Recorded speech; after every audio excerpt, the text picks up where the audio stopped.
I'm sorry, y'all. There's just not much to say about the Jets offense after a 13-8 loss to the Falcons at MetLife Stadium. WFAN host Danielle McCartan covers all New York sports. So I'm going to give her the floor to see what she has to say about the Jets in this offense. Danielle, thanks for hopping on with this. It's another game where we saw the Jets not put up a single touchdown. What did we just watch? A few things. We watched hot garbage. We watched a rerun of last season. We've been watching it for the past 5 games, this epic losing streak to end the season.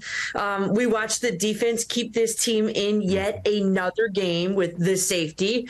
Just 13 points given up through the course of the entire game, and keeping the Jets within 1 score of the entire, the final score. Like, they were in a position where they maybe, had they had a quarterback, potentially won that game. Like, you could change the quarterbacks, you could change the head coaches, you could change the coaching staffs, even the freaking uniforms.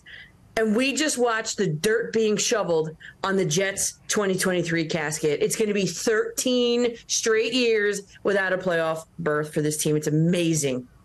Yeah, I feel for the fan base. I got a lot of Jets fans that are friends. You can hear the booing through the TV when I was watching on my YouTube TV app. You can hear the booing, and like you said, just quarterback play has been absolutely terrible this year. So, what are your thoughts on Robert Saleh sticking with Nathaniel Hackett as the offense coordinator? You cool with that?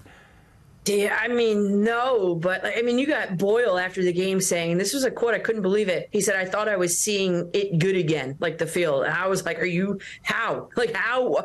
Garrett Wilson begs to differ. But no, I'm not sticking with Hackett. I want to stick with Robert Saleh. But unfortunately, you've got Aaron Rodgers on that depth chart. And as long as Aaron Rodgers is on that depth chart, there's going to be no change. Saleh is going to be kept solely for continuity. You're going to have Rodgers referencing his 2 MVPs that he just won in 2020 and 2021 with Nate Hackett. So no, this is going to be run back next year in the exact same way, and the difference is going to be the Jets will have a first ballot Hall of Famer hopefully on their roster. And it's a shame. It's a lost season, and I wish I had a better answer, but they're just unfortunately going to run it back, in my opinion. And it's not the right move, but it's what they're going to do. So you're down with the run back. You don't think Aaron Rodgers comes back at all this year after that loss?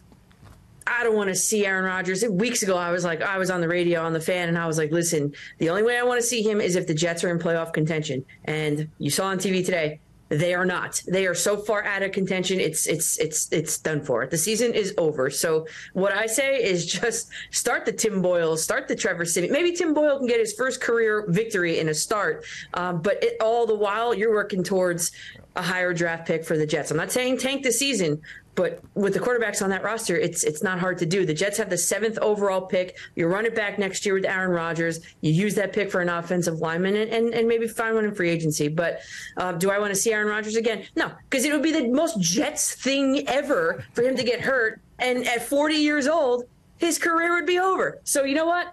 I have this I'm gonna suit up for the Jets for the remainder of this season, Brandon. Put me in, coach. I'll be your wide receiver, but I need at least 8 targets a game, and I need about $3 million. So, Deal. And tell the people where they can find you, Danielle.